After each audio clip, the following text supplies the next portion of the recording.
भाई spice jet वालों क्या किया ये, मेरी एक्चुअली फ़्लाइट थी 7:30 की और अभी एयरपोर्ट पे आने के बाद पता चल रहा है कि 11 बजे की फ़्लाइट हो गई है। आई डोंट नो इनका क्या ही सिस्टम चल रहा है।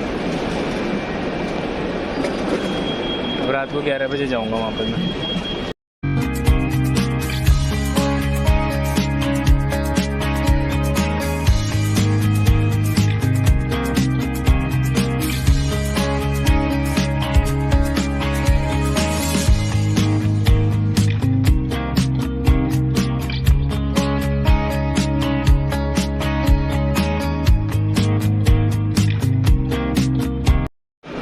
तो मेरी फ़्लाइट हो चुकी है पता नहीं कितने घंटे लेट, रात को 11 बजे हो गई है। 7:30 का ओरिजिनल टाइम था। अभी मैं एयरपोर्ट पे अटका हूँ और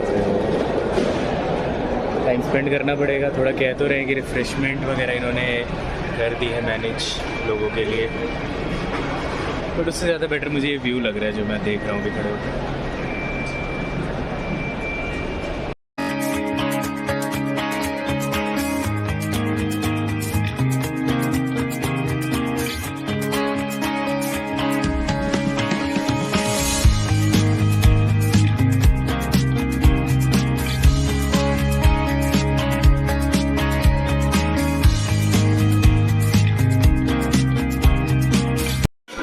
हमारी फ़्लाइट डिले होने के साथ साथ यहाँ पे एक और फ़्लाइट है जो कि कैंसिल हो गई आई थिंक, और लोग लड़ रहे हैं उसके लिए कि कोई इन्फॉर्मेशन नहीं दी है, कुछ भी नहीं है।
मैं अभी जस्ट पटना आया हूँ। एयरपोर्ट से उतरते ही मैं तुरंत आ गया हूँ अभी पटना जंक्शन, और फ़िलहाल मैं रोड पे खड़ा हूँ। ये मेरे पीछे पटना का वही फेमस महावीर मंदिर है, एक्चुअली हनुमान जी का मंदिर है, और कहा जाता है अयोध्या के सामने जो अमावा राम मंदिर है वहाँ पर लोगों को फ्री खाना खिलाया जाता है, और वो फ्री खाना यहीं से जाता है, इसी मंदिर के थ्रू जाता है।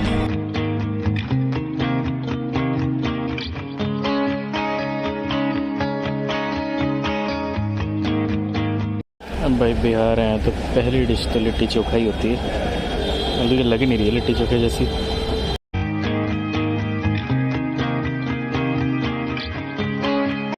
अच्छा, मुझे ना पटना के बारे में बहुत सारी चीज़ें गलत पता थी, जो कि यहाँ पे आके मेरी भ्रांतियाँ दूर हुई हैं।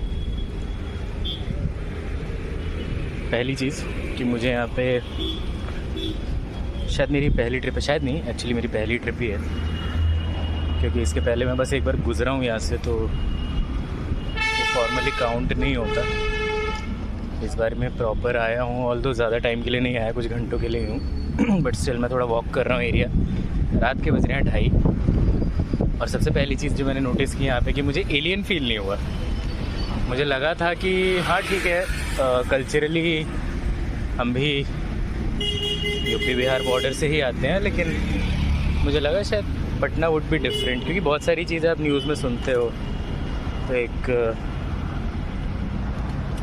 वैसी सोच या धारणा बन जाती है आपकी, मेरी भी थी। पहली चीज़ मुझे यही एलियन वाली चीज़ फील नहीं हुई, क्योंकि मैं जैसे ही पहुंचा स्टेशन पे यूजुअली जो चीज़ें हम घर पे खाते हैं वो सारी चीज़ें मुझे मिल रही हैं यहाँ पे, तो मुझे घर जैसा ही फील हो रहा है कहीं ना कहीं। वही लिट्टी चोखा, वही रोल को चोंगियाँ बोलना और हर कोई खा रहा है। उसके अलावा जो भ्रांतियाँ मेरी टूटी हैं उसमें से पहली और सबसे इम्पॉर्टेंट चीज़ ये कि Patna is a clean city. मतलब मैं एयरपोर्ट आया, एयरपोर्ट से लेके रेलवे स्टेशन तक आया, मुझे कहीं कोई गंदगी नहीं दिखी। यहाँ पे देख लो सामने मेट्रो का काम हो रहा है, और अगर मैं कंपेयर करूँ किसी और सिटी से, जैसे मैं दिल्ली से हूँ, तो दिल्ली से अगर मैं कंपेयर करूँ तो अगर मेट्रो का काम कर रहा होगा तो यहाँ तक गंदगी आई होगी, पन्नियाँ उड़ रही होंगी हर जगह, इस टाइप की चीज़ें। बट यहाँ पे मुझे एक तो शांति बहुत फील हो रही है। और रेलवे स्टेशन की बात है, रेलवे स्टेशन एक शहर का सबसे गंदा एरिया माना जाता है, मतलब वो जगह कभी साफ़ हो ही नहीं सकती, ऐसा मेरा मानना है कि इंडिया में स्पेसिफिकली आप किसी भी रेलवे स्टेशन पे जाओ वो शहर का सबसे गंदा पार्ट होता है। लेकिन अगर आपको किसी शहर का कल्चर समझना है तो आपको रेलवे स्टेशन ही जाना चाहिए, क्योंकि वहाँ पे आपको उस शहर की आइडेंटिटी पता चल जाएगी। तो पहली चीज़, ये जगह बहुत साफ़ है। दूसरी चीज़ मैंने दिखाई दी, यहाँ पे इंफ्रास्ट्रक्चर पे ऐसा काम हो रहा है कि आप सोच नहीं सकते। मेट्रो स्टेशन बनी रहे, आई थिंक इसी ईयर के एंड तक स्टार्ट हो जाएगा। रेलवे स्टेशन अभी मैं देख के आया, बहुत गज़ब बना रखा है। एयरपोर्ट मैंने अभी दिखाया ही वीडियो में, एयरपोर्ट की बिल्डिंग तो क्या ही क्लासी लग रही है। वो तो मतलब मैं बोलूँगा आज ही एक दिन में मैं टर्मिनल 1 पे भी पहली बार गया, तो मतलब टर्मिनल 1 की नई बिल्डिंग में, वैसे गया था पहले, नई वाली बिल्डिंग में आज गया और मुझे ऐसा फील हुआ कि भाई क्या ही बिल्डिंग बना दी उन्होंने। और उसके बाद फिर मैं पटना एयरपोर्ट पे आया, और पटना एयरपोर्ट का पुराना एयरपोर्ट तो पता नहीं कैसे फंक्शन कर रहा है, इतना छोटा, लाइक लिटरली बहुत लोगों के बेडरूम इसके अराइवल से बड़े होते हैं। तो एग्जिस्टिंग एयरपोर्ट तो बहुत ही बेकार लगा मुझे, बट जो नया एयरपोर्ट बना है वो ऐसा लग रहा है कि भाई वो दिल्ली से कंपेरेबल है, ठीक है। और दिल्ली का एयरपोर्ट इंडिया का सबसे बड़ा और सबसे बेस्ट एयरपोर्ट है, उससे भी मुझे कुछ मायनों में बेटर लगा वो। और यहाँ पे पता नहीं, ये दिन में अगर प्रैक्टिस होती हो तो बहुत अच्छा है, लेकिन रात को 2 बजे 3 बजे सफाई वाली गाड़ियाँ चल रही है जो मतलब रोड से डस्ट क्लीन कर रही हैं, और आप लिटरली देख सकते हो। मैं एक वीडियो दिखाऊंगा, अभी मैं थोड़ा सिटी के कोर में चला जाऊँ, क्योंकि प्राइम एरियाज़ तो साफ़ ही रखे जाते हैं, थोड़ा कोर एरिया में चला जाऊँ, वहाँ पे दिखाऊंगा कि this city is clean, very clean and beyond my imagination clean, ठीक है। मैं तो इसी चीज़ पे फिदा हो गया भाई। मतलब इससे पहले मुझे एमपी की सिटीज़ बहुत पसंद थी, इंदौर हो गया, भोपाल हो गया, ये 2 शहर बहुत साफ़ सुथरे हैं, मतलब ऐसे झूठ नहीं बोला जाता, ये यहाँ पे लोगों को सिविक सेंस बहुत है। बट पटना का नाम आप हमेशा वो स्वच्छता सर्वेक्षण में सुनते हो ना, तो लास्ट या सेकंड लास्ट ही होता है कि सबसे गंदे शहरों में से। बट फर्स्ट इंप्रेशन में तो मुझे कहीं नहीं मिला। एयरपोर्ट से लेके स्टेशन तक आप आओगे तो लगभग 7 किलोमीटर का एरिया है, मैं पूरे रास्ते देखते आ रहा हूँ, हाईवे ही हाईवे दिखाई दे रहे हैं, रोड्स अच्छी हैं, 3 लेन की रोड्स है। पहली चीज़, मुझे लगा था शायद इतनी वाइड रोड्स नहीं होंगी क्योंकि बहुत पुराना शहर है। फ्लाईओवर्स ही फ्लाईओवर्स दिखाई दे रहे हैं, सड़कें साफ़, सड़कों पे पार्किंग नहीं, जो दिल्ली में बहुत बड़ा इशू होता है कि हर जगह गाड़ियाँ लगी हुई हैं। हाँ, कुछ लोग यहाँ पे कर देते हैं पार्क, जैसे अभी मैं एक मार्केट एरिया में घूम रहा हूँ, आई थिंक ये स्टेशन से गांधी मैदान जाने का रास्ता है, तो यहाँ पे कुछ गाड़ियाँ तो मुझे दिख रही हैं। बट ओवरऑल मुझे जैसे एयरपोर्ट से लेके यहाँ तक आया और बीच की भी कुछ इंटरसेक्शंस थे, वहाँ पे भी देखा मैंने, एक बस अड्डा भी पड़ा था बीच में, तो मुझे ऐसा कुछ गंदगी दिखाई नहीं दी। एयरपोर्ट बाय द वे इसी महीने पब्लिक के लिए ओपन होने जा रहा है। आई थिंक प्राइम मिनिस्टर आएंगे यहाँ पे और वो ओपन करेंगे, उसको पब्लिक के लिए। और मेट्रो का काम तो हर जगह चल रहा है। उसके अलावा जिनको नहीं पता उनको भी बता दूं कि पटना में अपना मरीन ड्राइव भी है और पटना में अपना रिवर फ्रंट भी है। और पटना में आके गंगा जी बहुत ज़्यादा वाइड हो जाती हैं, बहुत ही ज़्यादा वाइड हो जाती हैं। I think for the longest time India की जो लॉन्गेस्ट ब्रिज थी, मतलब इंडियन स्टेट्स के अंदर जो ब्रिजेस होते हैं, ओशन ब्रिजेस की बात नहीं कर रहा, रिवर या इन जनरल जो ब्रिजेस बनाए जाते हैं, उसमें सबसे लंबी bridge for a very long time, मतलब 40-45 सालों तक के लिए वो रिकॉर्ड नहीं टूटा, वो पटना में ही है। अब तो शायद बोगीबील या और भी 1-2 ब्रिजेस नॉर्थ ईस्ट में बने हैं ब्रह्मपुत्र पे, तो उन्होंने रिकॉर्ड तोड़ दिया है, बट सबसे लंबे ब्रिजेस का रिकॉर्ड भी यहीं पे था। और देखो सामने आई लव पटना का बोर्ड भी दिख रहा है, ये भी सही है।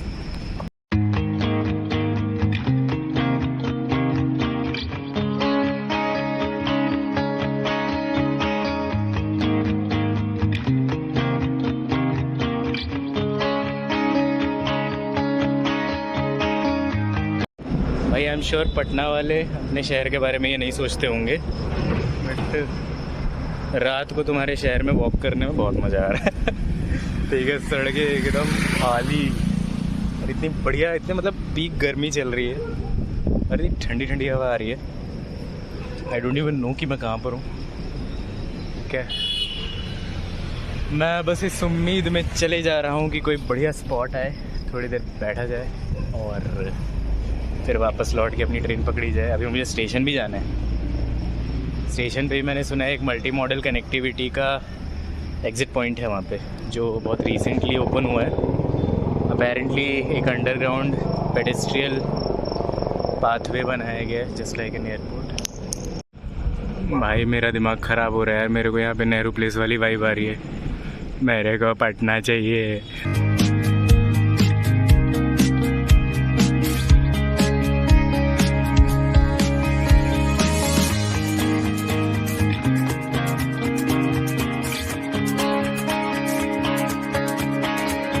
यहाँ पर भी एक महाराणा प्रताप चौक है और महाराणा प्रताप की मूर्ति लगी हुई है यहाँ पे।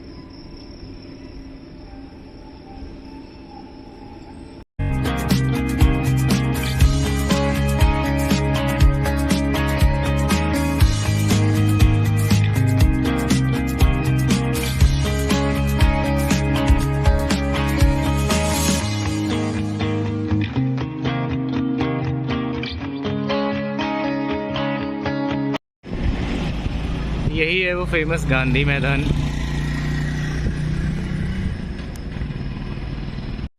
ओके, तो अभी मैं जिस जगह पर हूँ ये पटना की या बिहार की, आई थिंक इंडिया की one of the most important places है। This place is called Gandhi Maidan. अभी सुबह के 3 बज रहे हैं, इसलिए जगह ये बंद है, but this is very popular. 1974 में यहाँ से जेपी नारायण ने, जिनके नाम पे पटना एयरपोर्ट है बाय द वे, उन्होंने यहीं से अपना प्रोटेस्ट स्टार्ट किया था अगेंस्ट इंदिरा गांधी। और उसके अलावा भी बहुत सारे प्रोटेस्ट हो गए या मेजर गैदरिंग्स हो गई, उनके लिए जगह बहुत फेमस है। ये एक्चुअली में एक रामलीला मैदान है आई थिंक, बट मैं श्योर नहीं उस चीज़ को लेके। उसके अलावा जस्ट इसके पीछे वो फेमस बिल्डिंग है जो पटना की हर एक वीडियो में दिखाई देती है, हर एक फ़ोटो में दिखाई देती है। आप गूगल सर्च करो पटना, यही बिल्डिंग दिखेगी। आप यूट्यूब पे सर्च करो पटना, यही बिल्डिंग दिखेगी। और आप चैट जीपीटी से भी पूछोगे पटना तो शायद यही बताएगा वो। ये गांधी मैदान का राउंड अबाउट है। यहाँ पर अंडरग्राउंड मेट्रो बन रही है, जो मुझे अभी दिखाई दिया काम होते हुए सामने। एंड देखने से तो लग रहा है कि बहुत ही वीआईपी टाइप का एरिया है। रोड 3 बजे भी एक्टिव है यहाँ पर। तो अब घूमी बहुत हो गई, वापस चलते हैं रेलवे स्टेशन की तरफ। ट्रेन मिस नहीं करनी है क्योंकि अब सिर्फ 1 घंटा बचा है। एक बार ज़रा ये चीज़ देखो, सुबह के 3:15 बज रहे हैं और मैंने लगभग अपने 9000 स्टेप्स पूरे कर लिए हैं। कहाँ पर? पटना में।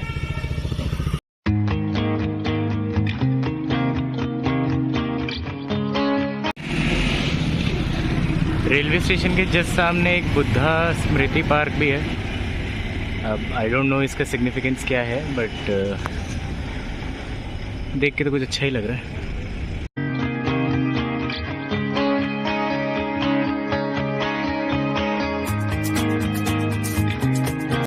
तो हम पटना जंक्शन पे आ चुके हैं और ये बिहार की राजधानी का सबसे बड़ा स्टेशन है। इसके अलावा यहाँ पे अभी रिसेंटली एक चीज़ इनॉग्रेट हुई है जो कि आप पटना जंक्शन के बिल्कुल सामने देख पाओगे, महावीर मंदिर के जस्ट नीचे। ये जो लाइट दिखाई दे रही है, ये एरिया वो जगह है जो कि आपको कनेक्ट करेगा रेलवे स्टेशन से मल्टी मॉडल हब के लिए।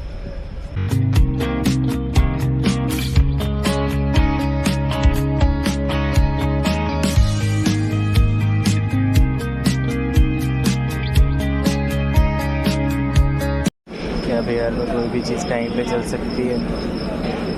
फ्लाइट आती है तो 2 घंटे लेट, ट्रेन आती है तो 2 घंटे लेट। पता नहीं यहाँ पे काम कैसे चलता है। पटना पे हूँ मैं, अभी गाँव वगैरह तो गया ही नहीं हूँ।